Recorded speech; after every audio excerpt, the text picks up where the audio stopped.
Hi, baby boomer fans. We are Jackie and Janine, the Pfeiffer sisters, and love to talk about the 1950s, inviting you to reminisce with us as we explore experiences of that decade.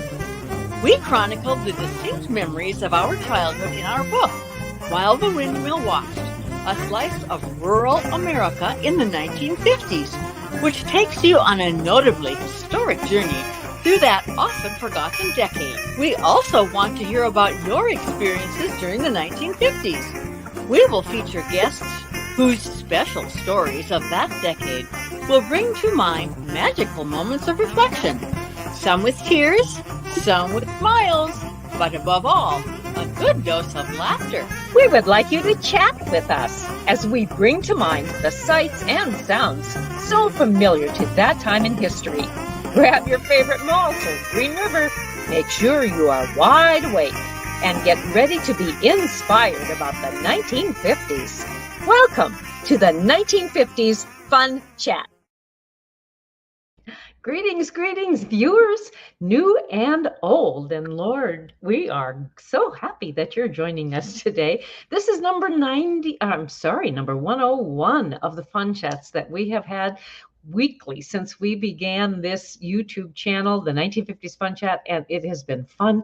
It has been historically rewarding to me as a listener of these Fun Chats, and I'm so thankful that we can learn of these stories of the 50s and invite people to be a part of them. Would you say so, Jackie? We are indeed blessed and grateful. But before I introduce our today's guest, I'd like to make viewers aware of the little purple banner on the bottom. Please go to that site, www.While the Windmill Watched, because it will tell you all about the book of that title and about the authors and the vendors and about the 1950s Fun Chat. You can look at all the previous chats. Next, up in the upper right-hand corner, you'll see the cover of our book. And it has a little white dot on the bottom. It might be hard to read, but it has something to do with an award that the book won in 2022. It was the National Independent Press Award in the regional nonfiction category, and it was called the Distinguished Favorite. So we are grateful for that. Now, on with the show, as someone from the 50s used to say. So I'd like to introduce you to Claus Lembke. He was born in 1942 and raised in occupied Germany. He immigrated to the U.S. in 1965 to farm with his uncle in Wolverton, Minnesota. 2 years after the tragic death of his uncle, Claus and his wife, Marcia, moved to the Fargo, North Dakota, Moorhead, Minnesota area. He then entered the real estate business, while Marcia was employed as a nurse at St. Ansgar Hospital in Moorhead. In 1979, Claus was appointed as the CEO of the North Dakota Association of Realtors, and they moved to Bismarck, where he also served for 20 years in the Burleigh County Commission. Claus and Marcia have been married for over 55 years. They have 3 children, 4 grown grandchildren, and 1 great-grandchild. Claus, welcome to the 1950s Fun Chat. We're so glad you are able to join us. Yes. My pleasure. Thank you. So this first question is a big open-ended question, and that is, tell us about your life in occupied Germany, please. Okay, it all started in 1942, of course. My dad was active in the Nazi party at that time as a civilian. He was not a soldier, and he was not high ranking, but he was placed in service. He was a farmer, and he was placed in service when Germany ran over Poland and occupied Poland. There were so many Bolshevik or commune farms that were now property of the German government. And Dad was placed in service there to manage that farm. And he moved there in 1940, and then my brother was born in 1941 on that farm, and I was born in 1942 on that farm, and the third brother was born in 44 on that farm. But that's kind of my start. You know, it was a German occupied territory. My birth certificate says so, that it is. I was born in Torun, Germany, and today Torun is in Poland. But I bought a rifle once and had to get clearance, and there I ran into trouble with Torun, Germany. My birth certificate says Torun, Germany, but it was Torun, Poland. And once I corrected that, they cleared me for purchasing the rifle. But that we had a great life there. My parents had a wonderful life. They had probably 800 and some Polish employees that ran the farm. Oh, Everything was done with horses, and it was a self-sustaining farm. It was. Dad tells me that they did their own harnesses, they did their own beef, they did their own flour, they did their own grain and everything. Like the harnesses, they butchered the pigs and made leather out of it, and ah, everything was drawn by horses. They didn't have any equipment in the 40s, and even if they wanted equipment, remember who wanted all the steel? It was for tanks and grenades and mm-hmm, for the war effort. So they farmed mm-hmm, these horses exclusively. mm-hmm. Klaus, who did your dad ever say who in the Nazi Party was responsible for getting him involved with the situation in occupied Germany? Well, I was lucky enough to spend the summer with one of his brothers. Dad wouldn't talk about it because it's a good question. Why were you a member of the National Socialistic Party? That's what it's called, National Socialistic Party. Yeah. And his brothers told me that they were supporting Hitler way at the early campaigns.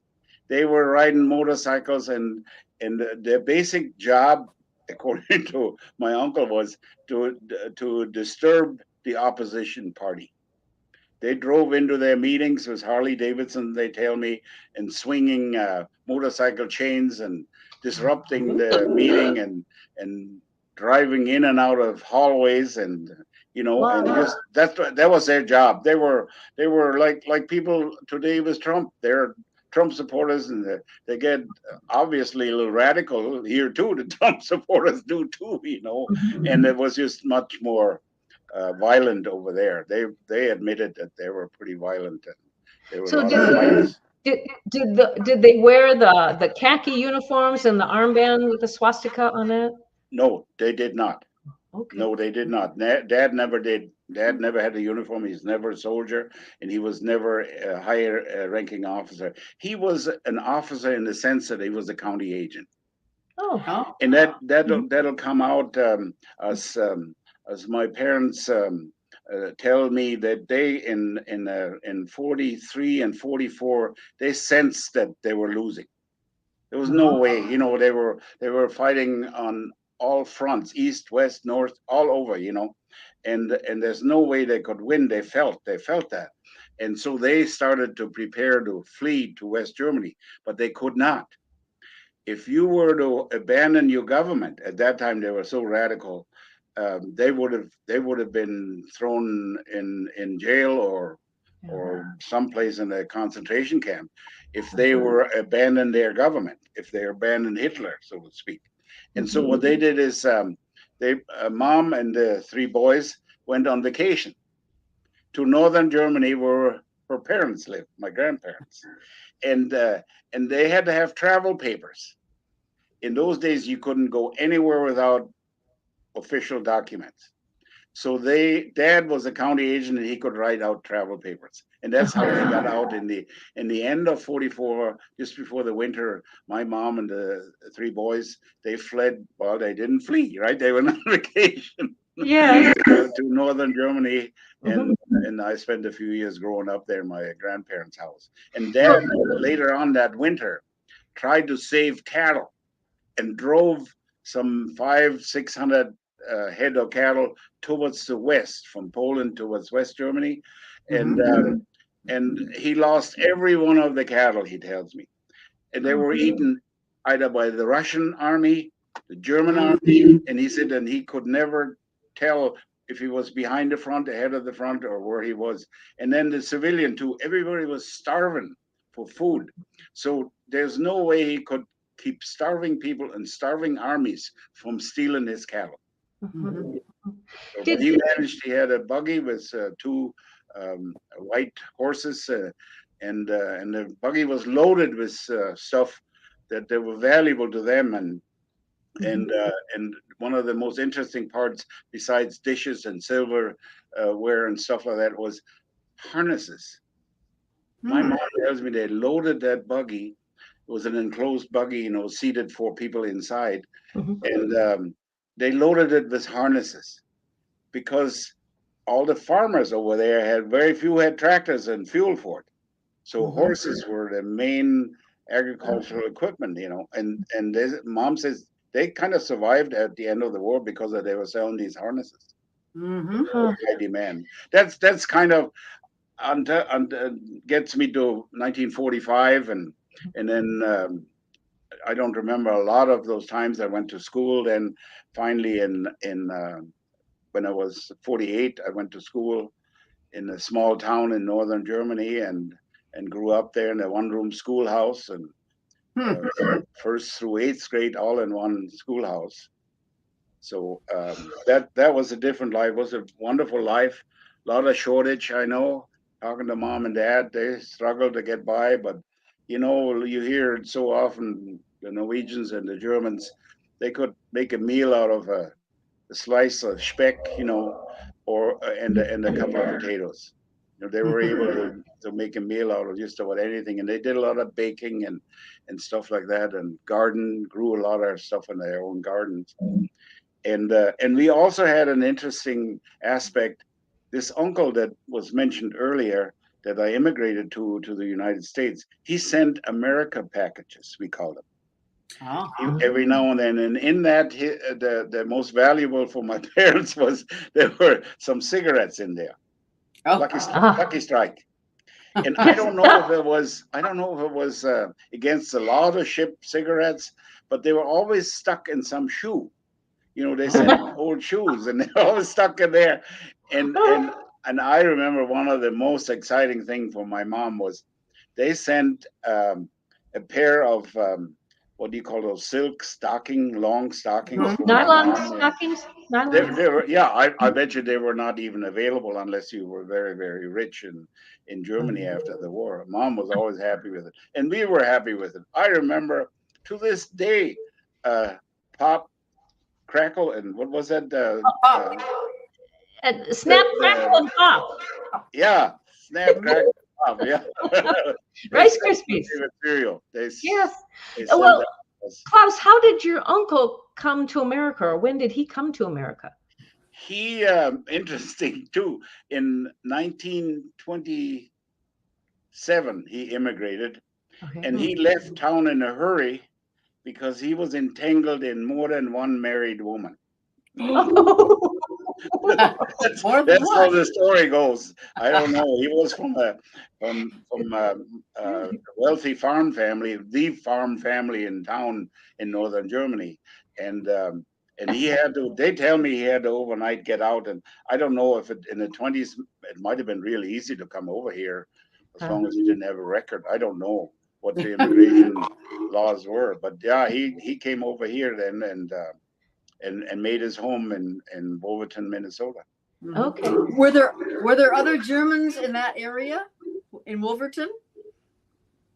Um, no, yeah, there were other Germans, but not related or anything. No. He So, he had relatives. He had an uncle in Tower City, where oh, he North spent Dakota. the first year or so.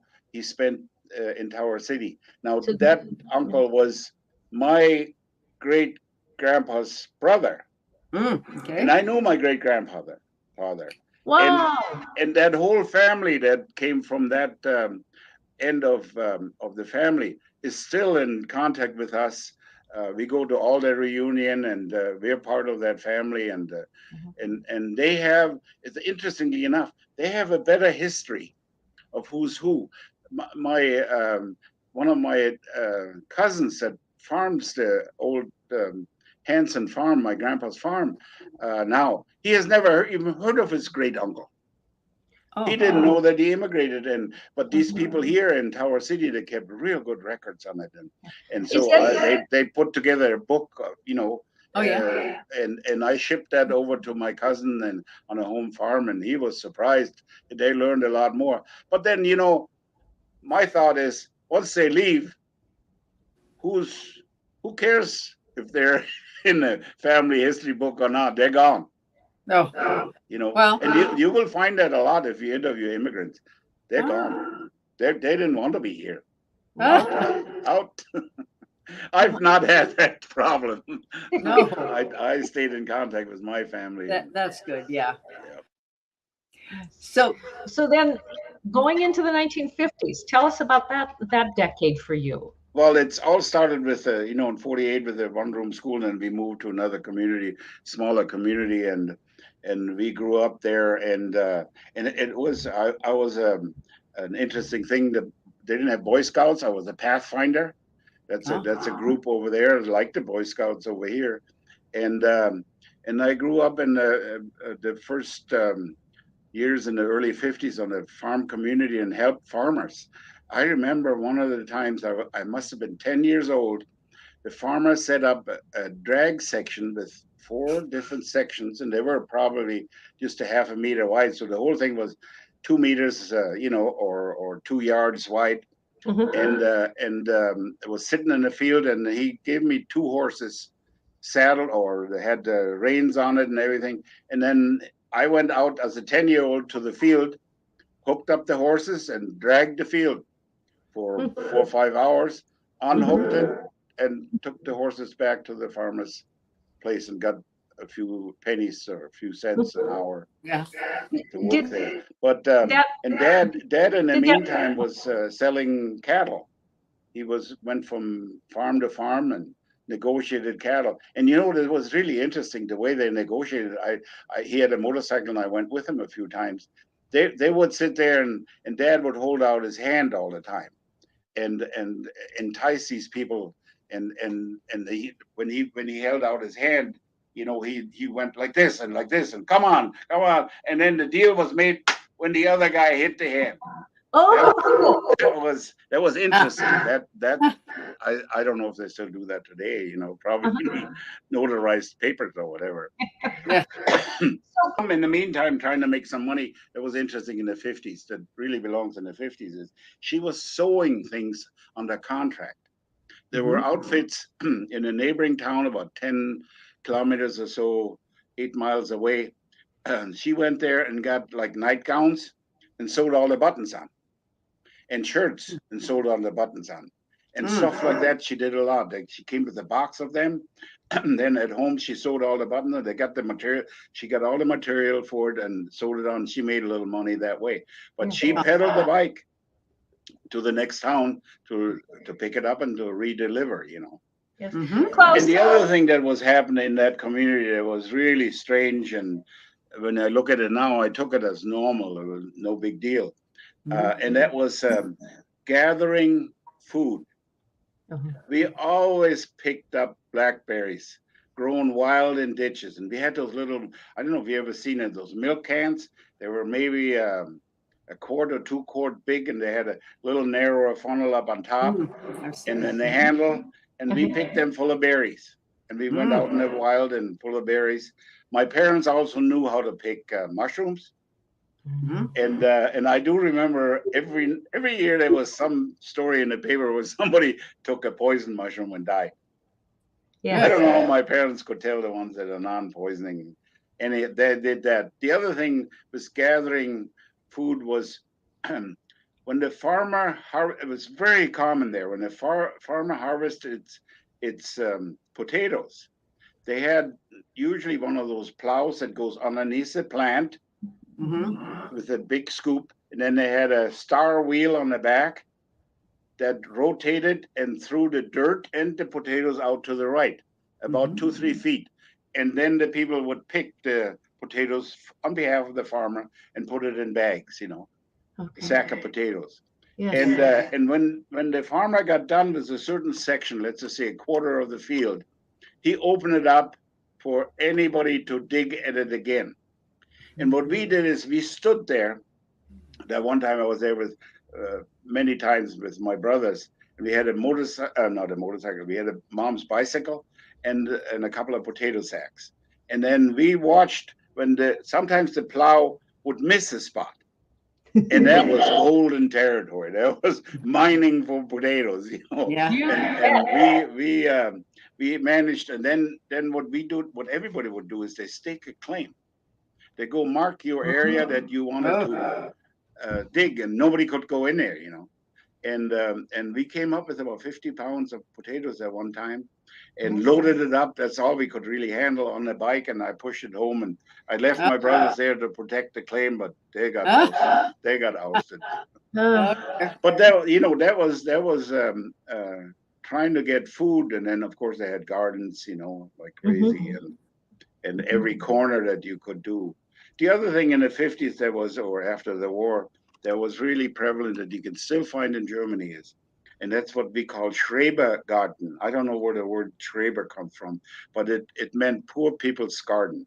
They would find public property, like between a highway and a railroad, and start a garden there. And the communities would allow that. And because can you imagine, it helped the country to bring produce on the market, you know, and and they called Schreber Garden, and today you find them yet, except they're more modernized. They put little huts out there that you can readily buy at a lumber yard, and some of them they're not supposed to be overnight, but some of them have bunk beds in there and stay overnight, and they got their own little territory, and there's water now. They're beautiful little gardens actually, and some of them just flowers and some have vegetables. But that's when that started. And I bet you, I never seen statistics on it, but I bet you a quarter of the produce for the country came from those Schrebergarten.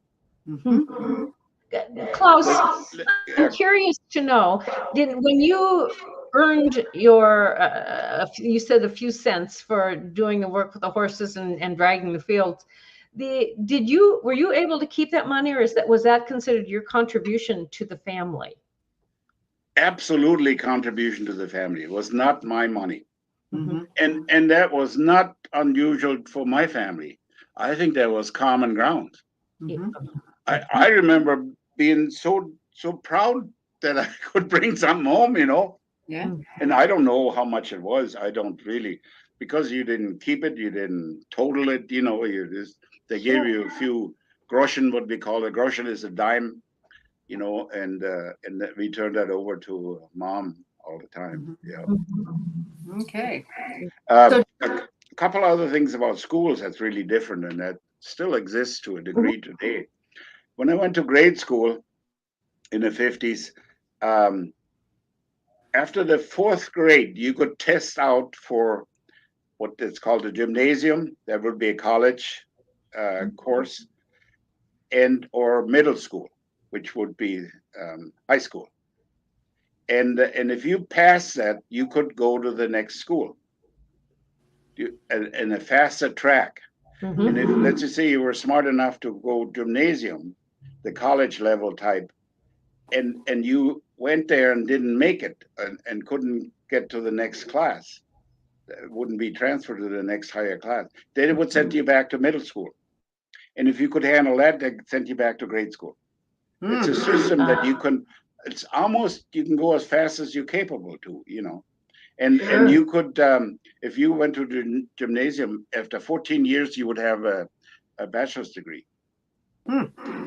Did many parents back then encourage education within the home, or so that you as a child would be better prepared to start school and maybe get onto that fast track? No, I don't think that happens. Unfortunately, if there's a critique that I can offer is I, the dummy, I wanted to work as dad, you know, not school. And my parents let that happen, and that was very common. That was not just in my family. The gymnasium, all that stuff was free. It was free. There was no cost to it at all. And even middle school, nothing. You know, you didn't have to pay anything. All of us kids could have been educated for free, all the degrees that we wanted. But no, it was other families, and there were a lot of poor families. They didn't do that either. They wanted labor, You know, Mhm. they wanted people to help, and me on the farm, I was happy as can be to work with Dad on the farm. Then were young women in the family encouraged to work for other families, raising children or cooking or hired Ab- girls or? Absolutely, there were. Again, there was no push for higher school, not at all. Mhm. The minimum Okay. was 8 years. You had to have 8 years in school. You know, I got one of my brothers. He passed away, but he graduated after 8 years from sixth grade. He didn't Okay. he didn't quite make a couple of grades. Okay. And the guy excelled.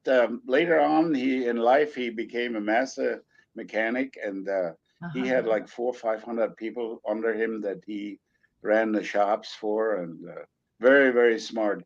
But he could never figure out what the value is in knowing 14 times 14. Sure. But he had no trouble figuring out the cubic placement in the cylinder of a car. Oh. And that's a complicated process to figure out, what the cubic placement is. He was a smart guy, but Yeah. not book smart. Yeah. Yes. Yeah. Well, Klaus, why was the decision made to leave Germany and come to America? Oh, we didn't know much about East Germany at all. We didn't. And the other thing, once you were 18, you had to register with the Selective Service over there, and you were not allowed to go to East Germany. And it was Oh, a risky business anyway. They could retain you over there, and it was never recommended to go to East Germany. I never went there, and I don't think there was a desire to go there. I mean, we was it saw we saw how the people try to get across the border and all those incidents all the time. yeah. was it controlled by Russia? By who? Russia? Of course. Yeah. Okay. Yeah, it was Okay. a total Thank you. communist country, and the prime minister over there was a puppet for the Russian government. Yeah. Mhm. Yeah, we So, went there in '85 on a vacation once the border was open, Mhm. and it was like you come from a sunshiny day in Berlin, and then you go into East Germany, and it was like cloudy, and it was not cloudy, but no color on any picket fence, no color on the houses. All the streets were deferred maintenance. It was unbelievable. Everything was mhm. deferred maintenance on the houses and private property and public property. It was just terrible. Mhm. So what? Tell us about when you tell us about when you left Germany. Had you met your wife at that time, or did you meet her in the States, or what prompted you to leave? Well, when I went to college, agriculture college, that is a 2-year college, Hmm. my dad quit farming. Mom had opened up a dry cleaning business at that time, and it went just great. And, and Dad says, "No, actually, I have enough money to farm," but in reality, he quit farming because Yeah. of Mom's business was so successful, and he supported her. He drove he drove laundry, delivered laundries, and picked it up and stuff like that. Mhm. It was just fantastic. So now I had a degree in farming, and no kids. I mean, no farm, and um, and that's when the Hillsboro sugar beet plant was being planned to be built, and most of their machinery or equipment comes from Germany. And my uncle was asked to be the negotiator to get that plant or that stuff bought from Germany, and that's when he came over in 1963 for the first Aha. time since 1927 to his family back in his hometown, and that's where I met him. And it turned out that he had a farm and no kids, and we kind of hit it off. And he said, "God, I could use somebody like you. Yeah. Come on over, and we'll see what works out. And if it works out, you have a very good future here." And, Mhm. and based on that conversation, I applied for immigration, and 2 years Mhm. later, I immigrated to help him on his farm. Yeah. Did you, when you came, or did you come by ship or airplane? Ship. Okay. I And came landing where? I there was another hook in there, and that is uh, when I talked to the German consulate in Hamburg for the immigration purposes, they said if you have not served in the military, you get drafted. 1965 in the U.S., you get drafted, and you'll serve in Vietnam.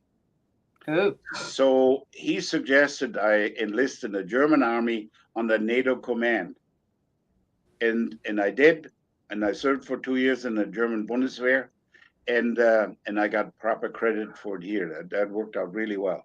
But Oh. nevertheless, once I come to Breckenridge, Minnesota, where my uncle had another house, there was a piece of mail from the Selective Service already. Oh. Yeah, so the consulate knew what he was talking about, and they qualified me as having served. So no, Sure. never was a problem. My goodness. No secrets. Yes. No, they know. Well, there were so many draft dodgers, Uh-huh. that immigrated someplace just to Canada is popular here, just to Right. get away from that, How did you feel about coming from your life in Germany to the United States, where, as you mentioned, there were draft dodgers, there were probably hippies, there was long hair, there was psychedelic stuff going on? I don't know, 22 years old, uh, full of no fear. Yeah. No, I think I need to refresh this thing or something. Whoops. Okay, he'll be coming back. Well, We didn't. Klaus, no, I didn't touch a thing. Klaus certainly has an amazing, amazing story about life in the 1950s outside of the United States of America. It's a life that, Jackie, how do you think you and I would have adjusted? There we go, Klaus. Yeah, I think I'm back. You know what? Okay. Janine, I think the human spirit is the human spirit. I think we would have been fine as well. Just knowing, our background and our family. Mhm. So, Mhm. okay, Well, go ahead, Klaus. About fitting in, feeling like Oh you're yeah, coming over here. Oh, that language. I had 4 years of French in high school, and Oh, occasionally I thought I had the right word in English, and it was French. But that was tough. All I did is, what you do on the farm. I think you know enough about that you sit on the tractor all day. Yeah. Well, that isn't going to help your language skills. no. But I was brooding over some points of United States. For instance, what are those plug-ins in front of the radiator of all the cars? What is that good for? The cars are on wheels, so what kind of an extension cord would you have to get any service out of it? A long one from rest area to rest area, and then you unplug it and reel it in. I could not fathom what that was all about. No idea about a headbolt heater. No idea. And then the other thing that the language does to you, you don't dare asking. You look foolish. You mean you didn't know that? Oh. Oh, and so I never said anything until it came about in the fall, that it was cold and you need to plug the car in, Yeah. things like that I was brooding. And the other things that are unusual for a foreigner to come in here. My uncle put me on a tractor with a digger behind it and said, go to that field over there. He pointed it out. And I said, well, how do I know it's exactly the right field? And he said, well, it's really simple. You go to this corner. Can you see the corner there, the intersection? Yep. You go 1 mile that way, and then it's in the northeast corner. Well, I drove down the highway or the section line. What is it? When do I reach a mile? I had no idea that the next corner was a mile. No idea. And so I guess, I knew a mile is about a kilometer and a half. And so when I got to the section line, I figured this was it. Was that right?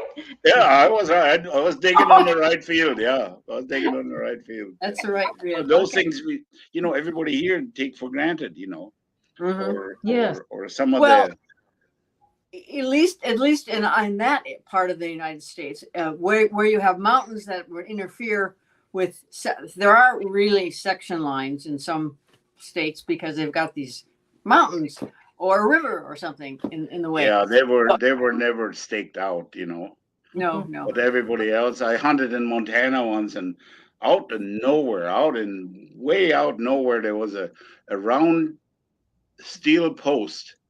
It had welded the section lines on each corner, on all four corners. That was They did all of Montana. rare. It was every bit of it. And then you know about section line correction. We all know that, right? Every 6 miles there's a correction because the earth is getting smaller. You drive through the country in here in this area or in the Red River Valley, every 6 miles there's a little the road curves a little bit. That's a correction line. That happened. And you know how big a township is? 6 by 6. 6 by 6. Square. Yeah. 6 by 6. And then over time you learn, and maybe you know that already. The school boards got one section out of each township. Right. Section 17. And it's still most of them. Some of them have been sold to privates, but most of them still under the school administrations. Yeah. So, Claus, then why did you get into real estate? Selling real estate. Well, my uncle got in a car accident and was killed, and we were married at that time, and his wife didn't know. I was already a partner. We farmed about 800 acres, him and I together, and he turned some equipment over and said, "It's all yours, but if it needs replacing, it's your problem. So I was farming already independently with him, and his my aunt didn't want to renew that contract. He just wanted I could stay on as a hired man. It's kind enough to do that, but I wasn't coming to the United States to be a hired man. So Marcia was a nurse, and we went to moved to Moorhead, where she had a job at the hospital, and I found a job shortly thereafter too. So back to your wife, was she trained as a nurse in Germany or in the United States? Well, she grew up in Breckenridge, Minnesota. Oh, okay. Yeah, and I met her when I was hauling some grain in the elevator, and she came to a friend's house, and they were hauling some pig feed for the friend's pigs, and that's why I got introduced to her. And then a week or two later, I saw her again at the Breckenridge Pavilion. Where you had setups. Remember what setups are? Yeah. You mean like where you're set up by something? You get a glass of Sprite with some ice, and then you have your own bottle. Oh no, I don't know what that is. They're called setups. And what? Tell us. You couldn't. It was technically not permissible to have booze in there, and you couldn't leave it on the table. Anyhow, that's where I saw her again, and we started dating, and we got married and fell in love and got married. So. Yeah, you charmed her, huh? Yeah, we did. Let me see. I got some notes here that some of it that I take for granted.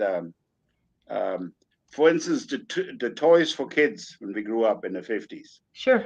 What we were able to do was everybody had bicycles, right? And with it comes broken wheels. What we were able to do is take all the spokes out of the wheel. Yeah. And then we had only the rim. And then we took a stick behind the rim and ran down the road with it. And we steered that was a wheel, that we moved down the gravel roads. And we ran like crazy with that. Yes. That was one of the things that we did. I have a pair of, I remanufactured it when I wrote my book here, of homemade skis. What we did is we took a board about the size and width of a ski, and then in the front we put some kind of a hardened cardboard. It was more than a cardboard. It was like a pegboard, and we screwed that on underneath there, and then bend it up a little bit with a twine. We tied it back up so it stood up. Yeah. And then guess what we used for binders for the shoes? Dad's old boots. And we screwed them. We screwed them to the board, And then we could step with our shoes inside Dad's shoes. Ah. And we skated. And every now and then the hardened cardboard in front, when it was too much snow, would break. And boy, Yeah. we had no control anymore. No, But no. that's what we did for homemade toys. Ah. Creative. Yeah, Oh, you well, we had to do something, you know. Yeah, Mhm. yeah. Let's see. So, Oh yeah, one of the things that was really great was the convoys, American convoys. God, those soldiers were so kind to us. We heard a convoy coming, boy, the kids from the town we ran out there, mile out of town. We heard about it, or I don't know how we heard about it. And there we stood waving to the Americans, and they would throw out sea rations, you know, those little jam packages. And every now and then there was a half a Hershey chocolate bar. Oh, Half of one, just wrapped in tinfoil, you know. yeah. Anyway, Yeah. no kid would pick that. No way. Oh, we were king. And there again, the same thing with all these goodies. We didn't sit there and eat them. We took them home. oh, Uh-huh. We were so To proud share? that we could contribute to the family. That was a Sure. great attitude that I think not just my parents, I think the whole country, mhm. practiced that. Sure. Yeah. That was nice. Yeah. That was a kind of unusual. How about one more item, Klaus? Yes, We're sir. getting near the end of our chat. Do you have one more item that you want to talk about as far as in the 50s? Yeah, the first motorized stuff. I had a moped in the Mhm. 50s, the first time, and then I had a Beamer. Did not Okay. know that it was called a Beamer, and it wasn't called a Beamer then. It was a little Isetta. Let's see. I think I got one here.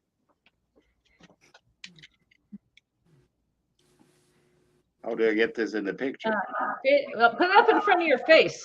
Oh yeah, there you are. Oh, it almost looks like a VW Volkswagen. Well, the door opened to the front, Oh, and the wheels in the back were narrow. Yes.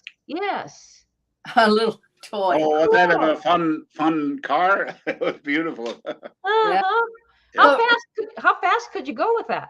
It would go about 60 miles an hour. Pretty good. Yeah. So tell us what? before. I'm sorry. Go ahead. Finish. Gas, 100 kilometers per gallon. Yeah. Okay. Jackie. I'd like to have you mention your book, please. Yes. Mhm. Okay. Well, I was reminded by the family to write something down for the family, for the kids' sake, because you don't really talk about it. Also, our kids have been over to my families and relatives over there, and but it was so unusual, even with dads and mom, how they grew up, and dad got into a scuffle with a Nazi officer, and there was death involved, and and things like that I needed to mark down, and all my military life, what I did over here, and I was able to put a very nice book together, about 260 pages or so, and